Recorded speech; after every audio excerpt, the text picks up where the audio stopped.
Hi, I'm Chris Dotur. I'm on the board of directors for the Myositis Association, and we'll just tell you my story. My story starts with my father, who was diagnosed with IBM in 1993 when the Myositis Association started under another name that has become the Myositis Association. And so as my father has progressed with the disease, I've learned more and more about myositis. And then my own affiliation started about when I turned age 30, which would have been in 2004. And I started noticing weakness, and I'm in the military. I'm an active duty Air Force pilot. And so I started noticing more and more difficulty with the Air Force physical fitness test. This got more and more difficult over the years, and I started mentioning this to my military doctors and talking to them. And initially, their response was, "There's nothing wrong with you. We really don't think there are any problems, and just you need to exercise more." This became increasingly more and more difficult. It actually came to a head when I was in combat in Iraq, doing a year in Iraq in 2010 to 2011. So the military decided to start doing fitness tests in combat in Iraq, and I failed several of these, and things came to a head. So when I came back from Iraq in 2011, I insisted to the military that if we're going to go down the road of testing and diagnosis, that I wanted to go to people that knew what they were doing, and I insisted that I go to the best center that I knew of at the time, which was the Johns Hopkins Myositis Center. So I did go out to Johns Hopkins in 2011 and did multiple testings with Dr. Thomas Lloyd there, who eventually decided, yes, let's go ahead and do a muscle biopsy. And I had two. I had one in my left bicep and my left tricep. Those came back positive for showing the rim vacuoles and the inclusion bodies in the muscles. So from there, because of my dad, what Dr. Lloyd did next was take my father's records and looked at those and my father's actual muscle biopsy slides, compared them to mine, said, yes, these two are the same, and we need to do genetic testing. So I fought with insurance for a year and a half trying to get the genetic test approved. Ended up saying no, and in the military, in the meantime, the military was doing with me what's called a medical board, where they decide whether to keep you or not.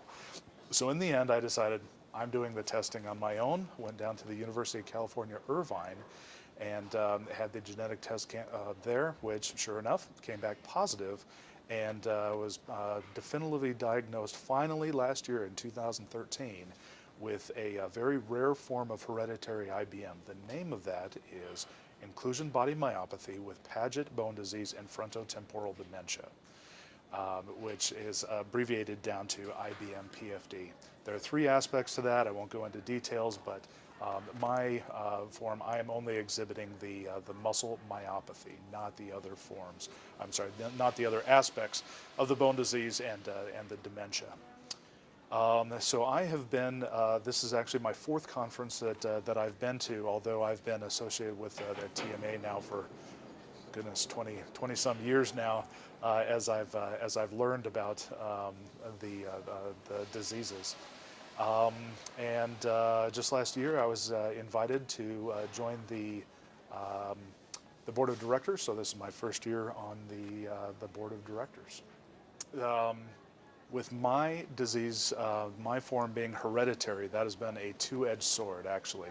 So there have been benefits, such as when I started noticing the weakness and we started doing the testing and everything, there was a possibility, a road for us to go down and do the testing, whereas many other myositis patients have no idea what's going on. They see doctors that also have no idea, and so it's very scattered as far as the testing. For me, it was more clearly defined.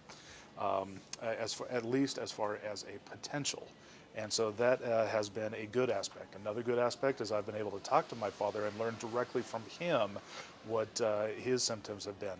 The downside is that it is tough to interact and talk with my father without some sort of sense of fate and destiny, that he is now in advanced stages of the disease, very, very advanced stages, where he is now unable to hold himself up in the motorized chair that he's permanently bound to, and unable to lift his arms, grasp a glass, or type on a keyboard.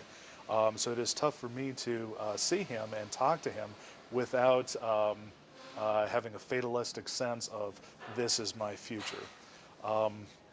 When I was diagnosed, just like many other people, I also went through a series of grieving that is really going on, because IBM is a series of losses that never stop. Once one loss happens and you come to terms with it, another one is coming, and it will never end until we find a cure.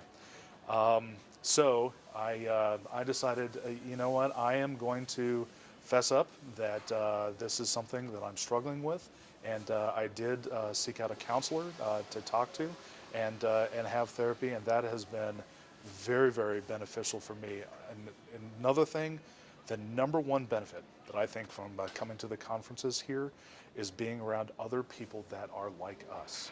So us having rare diseases of myositis, we are strangers in the public community. We are strange people. We are the odd case, and even especially me with hereditary IBM, even more so, a very rare case. In my work, I am defective. I am not able to uphold standards of physical fitness. However, coming to these conferences, being around other people that are just like me, that establishes a sense of normalcy. And I think that more than anything else is so important, of being here at the conferences, talking to other people, and having those personal connections.